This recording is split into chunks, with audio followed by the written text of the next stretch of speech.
আল্লাহ রাব্বুল আলামিন সূরা আল কারিয়ার মধ্যে বলেন 8 থেকে 11 নম্বর আয়াতের মধ্যে বলেন, ওয়া আম্মা মান খাফফাত মাওয়াজিনুহু ফাউমহু হাওিয়া ওয়া মা আদরাকা মা হিয়া নারুন হামিয়া।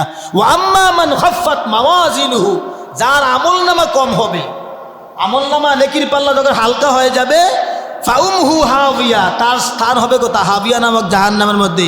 ওয়ামা আদরাকা মা হিয়া, আপনি কি জানেন যে হাবিয়াটা কি? এটা নারুন হামিয়া, যেখানে কঠিন আগুন দাউ দাউ করে জ্বলবে। যার আমলনামা কি হবে? হালকা হবে। আমলনামা কি হবে? হালকা হবে। এই ব্যাপারে রাসূলুল্লাহ সাল্লাল্লাহু আলাইহি ওয়াসাল্লাম একটা হাদিসের মধ্যে বলেন যে আমার উম্মত নিয়ে আমি খুব টেনশনে আছি। কেন? আমার উম্মতেরা কাল কিয়ামতের ময়দানে পাহাড় পরিমাণ সওয়াব নিয়ে উঠবে, কিন্তু জান্নাত তাদের নসিব হবে না। কেননা তাদের গুনাহের প্রায়শ্চিত্ত করতে করতে একসময় নেকের পাহাড়টা হয়ে যাবে গুনাহের পাহাড়। কি হয়ে যাবে? নেকের পাহাড়টা হয়ে যাবে গুনাহের পাহাড়। ওই গুনাহের পাহাড় নিয়ে উম্মত বড় আশা করছিল যে নেকের পাহাড় নিয়ে উঠছি জান্নাতে যাব, এটা হয়ে যাবে উল্টা, চলে যাবে জাহান্নামে। তখন রাসূল বলছে আমার খুব আফসোস লাগে যে আমার উম্মতের এই দশা দেখি। বলেন না নাউযুবিল্লাহ। এরপরে 4 নম্বর জাহান্নাম হচ্ছে সাকার। 4 নম্বর জাহান্নাম কি? সাকার। পবিত্র কোরআনে সূরা মুদ্দাসসিরের মধ্যে আল্লাহ রাব্বুল আলামিন বলেন, সাউসলিহি সাকারা ওয়া মা আদরাকা মা সাকার লা তুবকি ওয়া লা তাজারু লাওয়াহাতুল লিল বাশার। সুবহানাল্লাহ বলেন। অন্য আয়াতের মধ্যে আছে, কোরআনের মধ্যে অন্য জায়গার মধ্যে আসছে, আল্লাহ বলেন ক্বালু, আল্লাহ বলবেন যে মা সালাকাকুম সাকার, কিয়ামতের ময়দানে বলবেন যে তোমাদেরকে সাকার নামক জাহান্নাম কেন, তোমাদেরকে আজকে সাকার নামক জাহান্নাম কেন তোমাদেরকে পাইয়া বসলো, তোমরা কেন সাকার নামক জাহান্নামের মধ্যে? তখন ওই সাকার নামক জাহান্নামে যারা হবে তারা তখন আল্লাহকে ডাক দিয়ে বলবেন যে ক্বালু লাম নাকু মিনাল মুসাল্লিন, আমরা নামাজি ছিলাম না, আমরা নামাজি ছিলাম না, আমরা নামাজ না পড়ার কারণে এই সাকার নামক জাহান্নামের মধ্যে আসছি। আল্লাহ বলবেন যে সাকার নামক জাহান্নামীদের জন্য স্থান হচ্ছে তাদের যারা নামাজ পড়ে নাই। যারা কি করে নাই? নামাজ পড়বেন না ছাড়বেন? সবাই বলেন না, পড়বেন না ছাড়বেন? যুবকরা যদি আদায় করতে হয় তাহলে সবাই মিলে আদায় করতে হবে, তখন হবে কি নামাজ সালাত কায়েম। তখন কি হবে? সালাত কায়েম। আমরা নামাজ আদায় করব। নামাজ কি করব? আদায় করব। আমরা সবাই ইনশাআল্লাহ ঘরেতে, আমার মা, আমার বোন, আমার স্ত্রী, আমার মেয়ে, সবাই মিলে আমরা নামাজ আদায় করব। সবাই রাজি আছি? তাহলে হবে কি আকিমুস সালাত, তাহলে হবে কি আকিমুস। আর যদি আমি একা নামাজ পড়বো আর কেউ নামাজ পড়বে না, তাহলে হবে নামাজ আদায়, আকিমুস সালাত আর হবে না। আর নামাজ আদায় না করার কারণে সাকার নামক জাহান্নামে যেতে হবে। আল্লাহ আমাদেরকে হেফাজত করুক, সবাই বলে আমিন। 5 নম্বর জাহান্নামের নাম কি? লাজা।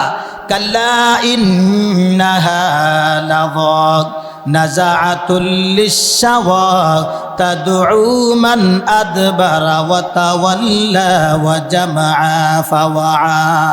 বলেন না সুবহানাল্লাহ। আল্লাহ প্রত্যেকটা জাহান্নামের কথা কোরআনে বলে দিছে, প্রত্যেকটা জান্নাতের কথা কোরআনে বলে দিছি। আহারে মানুষ একটু চিন্তা করে না যে আল্লাহ যে এত সুন্দর করে বলে দিল, আমরা কেমনে নামাজ ছেড়ে দিই, আমরা কেমনে উল্টা পথে চলি। আল্লাহ আমাদেরকে হেদায়েত দান করুক, সবাই বলি আমিন। জাহান্নামের 6 নম্বর স্তর হবে কি? সাঈর। জাহান্নামের 6 নম্বর জাহান্নামের নাম কি? সাঈর। وقالوا لو كنا نسمع أو نعقل ما كنا في أصحاب السعير فاعترفوا بذنبهم فسحقا لأصحاب السعير।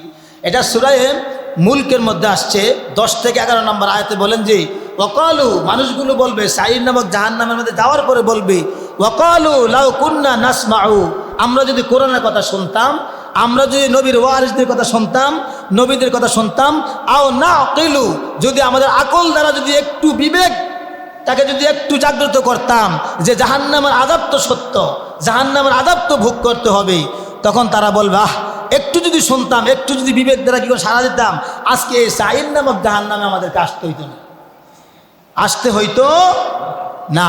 7 নম্বর জাহান্নাম হচ্ছে জামহারির। 7 নম্বর জাহান্নামের নাম কি? জামহারির। এই 1 থেকে 7টা জাহান্নাম সবগুলোকে মিলে বলা হয় কি? জাহান্নাম। আর প্রত্যেকটা আলাদা আলাদা নাম আছে, প্রত্যেকটার ভিতরে আবার স্তর আছে, প্রত্যেকটার ভিতরে কি আছে? স্তর আছে। এই জামহারির জাহান্নামটার নামটা জামহারির হইল কেন?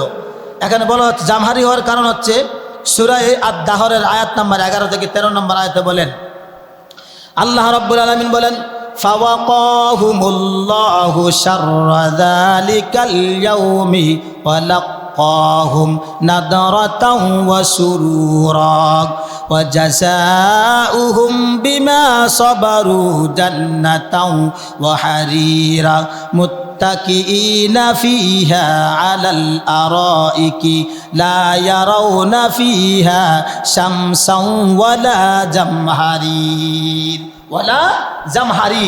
বলা হয়েছে যে মানুষের জন্য আযাবের ব্যবস্থা করা হবে, জাহান্নামের মধ্যে আগুন, আর জিন জাতির জন্য আযাবের ব্যবস্থা করা হবে বরফ, ঠান্ডা। বরফ কি? ঠান্ডা। আর এই যে আমাদের দুনিয়াতে গরম এবং শীত যে আসে, দুইটাই জাহান্নামের অংশ, দুইটাই কি? জাহান্নামের অংশ। জাহান্নাম যখন শ্বাস ফেলায় তখন দুনিয়াতে কি হয়ে যায়? গরম সৃষ্টি হয়ে যায়, তাপ সৃষ্টি হয়ে যায়। আবার জাহান্নাম যখন কি করে? শ্বাস নেয়, শ্বাস গ্রহণ করে, তখন দুনিয়াতে ঠান্ডা এসে যায়, শীত এসে যায়। আমাদের বাংলাদেশের মধ্যে বাংলা মাসের নিয়ম অনুযায়ী ভাদ্র মাস হচ্ছে শীতের জন্ম। ভাদ্র মাস হচ্ছে কি? শীতের জন্ম। অলরেডি আমরা একটু কুয়াশা দেখতেছি, এই মাসে কিন্তু 15 তারিখ হয়ে গেছে, 15 তারিখ হয়ে গিয়েছে। আল্লাহ তাআলা জাহান্নামের কঠিন আযাবের আগুন এবং জাহান্নামের বরফ হইতে আমাদেরকে হেফাজত করুক। সবাই বলে আমিন, সবাই বলে আমিন। আল্লাহ রাব্বুল আলামিন বলেন জাহান্নামের গভীরতা কেমন, জাহান্নামের এক দেয়াল থেকে আরেক দেয়ালের প্রশস্ততা কেমন, জাহান্নামের উঁচু কেমন, সব বলা আছে। কার মাধ্যমে বলছেন? রাসূলের মাধ্যমে। সুবহানাল্লাহ।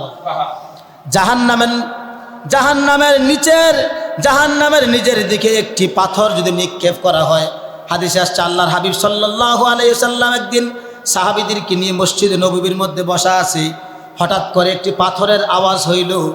রাসূল ডাক দিয়ে বললেন যে আমার সাহাবায়ে কেরাম, তোমরা কি কোনো কিছু শব্দ শুনেছো নাকি?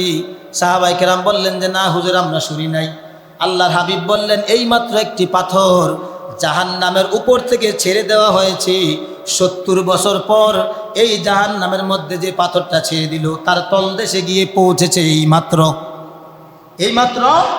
পৌঁছেছে। 70 বছর আগে জাহান্নামের উপরে থেকে পাথরটা ছাড়া হয়েছে, তলদেশে আসতে সময় লেগেছে 70 বছর। 70। এবার কি একটু আন্দাজ করা যায় যে কত গভীর এটা, কত গভীর এটা, কত বিশাল জায়গা। এইটুকু যদি ভয় জাগ্রত হয়, এতটুকুই যথেষ্ট মানুষের জান্নাতে যাওয়ার জন্য। জাহান্নামের কথা যদি এতটুকু ভয় সৃষ্টি হয়, আর গুনার কাছে যাওয়ার কোনো সম্ভাবনা নাই। জাহান্নামের প্রশস্ততা আসমান এবং জমিনে যতটুকু দূরত্ব, আসমান এবং জমিনে যতটুকু দূরত্ব, জাহান্নামে তত প্রশস্ত, তত কি প্রশস্ত। হাদিসের মধ্যে আল্লাহ হাবিব বলছেন আসমান এবং এই জমিনে যত দূরত্ব, জাহান্নামের তত প্রশস্ত। জাহান্নামের প্রান্তের দুটি দেয়ালের মধ্যকার দূরত্ব হচ্ছে 40 বছরের। সুবহানাল্লাহ বলে। মনে করেন এই দেয়াল থেকে এই দেয়াল পর্যন্ত এই মাঝখানের দূরত্বটা হচ্ছে 40 বছরের। কত বছরের? 40 বছর। কি সাধারণ কথা?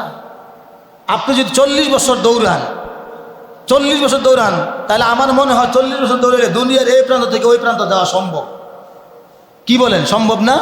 40 বছর দৌড়াইলে। এটা এরকম যদি হয় জাহান্নামের এক দেয়াল থেকে আরেক দেয়ালের দূরত্ব, আসমান এবং জমিনের দূরত্ব যতটুকু হয় প্রশস্ত, তাহলে উপায় আছে? উপায় নাই।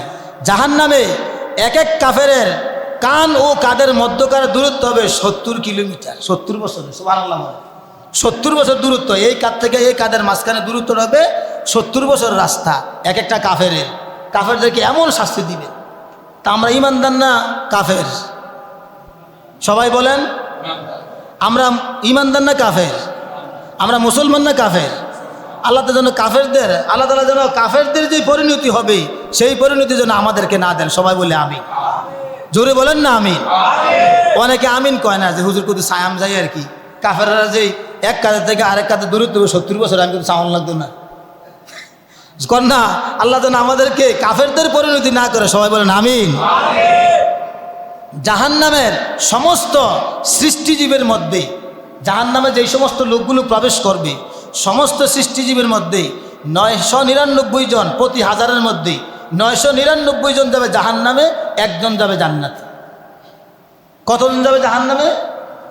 1000-এর মধ্যে 999 জন জাহান্নামে যাবে, আর একজন যাবে জান্নাতে। এত পরিমাণ জাহান্নামে যাওয়ার পরেও জাহান্নামটা ডাক দিয়ে বলবেন যে আল্লাহ আমার পেটটা খালি আছে, প্রতি 999 জন আমার পেটের মধ্যে দিছ, আমার পেট খালি, আরো দাও। আল্লাহ রাব্বুল আলামিন সূরা কাফের আয়াত নাম্বার 30-এর মধ্যে আল্লাহ রাব্বুল আলামিন বলেন, ইয়াউমা নাকুলু লিজাহান্নামা হালিম তালাতি ওয়া তাকুলু হাল মিম মাজিদ। জাহান্নাম আল্লাহর সাথে কথা বলবেন, আল্লাহ প্রতি 999 আমার পেটের মধ্যে দিছ, তারপর আমার পেটটা ভরে নাই, আরো দাও, আরো দাও, আমার পেটটাকে কি করি আমি পূর্ণ করি, আরো কি করি পূর্ণ করি।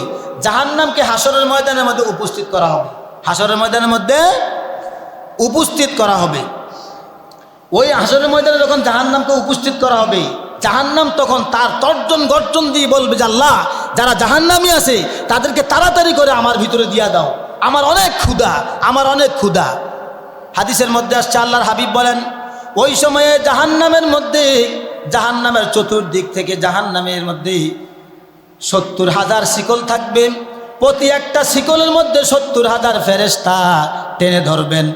এই 70 দিয়ে যদি 70কে যদি আপনার পূরণ দেওয়া হয়, ইন্টু দেওয়া হয়, তাহলে আসবে 490 কোটি ফেরেশতা জাহান্নামকে টেনে টেনে ধরবেন। কিন্তু জাহান্নাম তর্জন গর্জন দিয়ে সামনে আগাইতে থাকবে।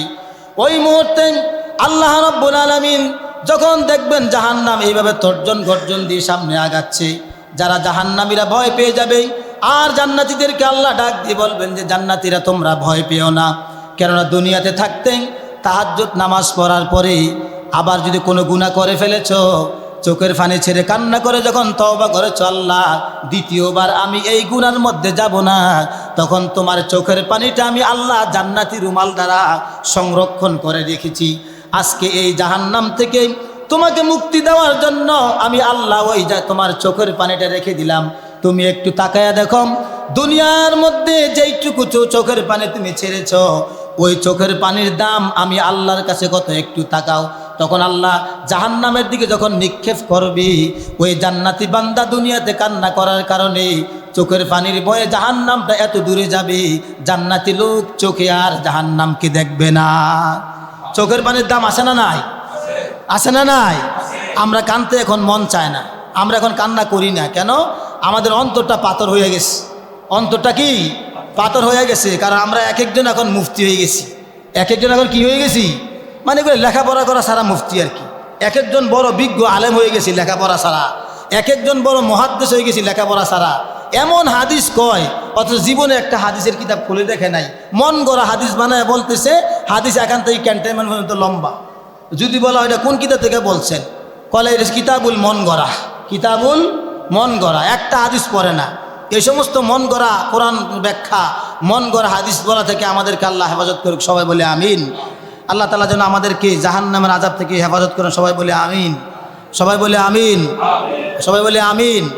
এই জাহান্নামের আযাব থেকে বাঁচার জন্য রাসূল আমাদেরকে একটা দোয়া শিখাই দিছি। সবাইকে আমার সাথে বলতে পারবেন? সবাই বলতে পারবেন? আস্তে আস্তে বলবেন না জোরে বলবেন? সবাই জোরে বলেন আমার সাথে, আল্লাহুম্মা আজিরনা মিনান নার। এটার বাংলা অর্থ হচ্ছে, আল্লাহ আমার পরিবারবর্গ সবাইকে জাহান্নামের আগুন থেকে হেফাজত করো।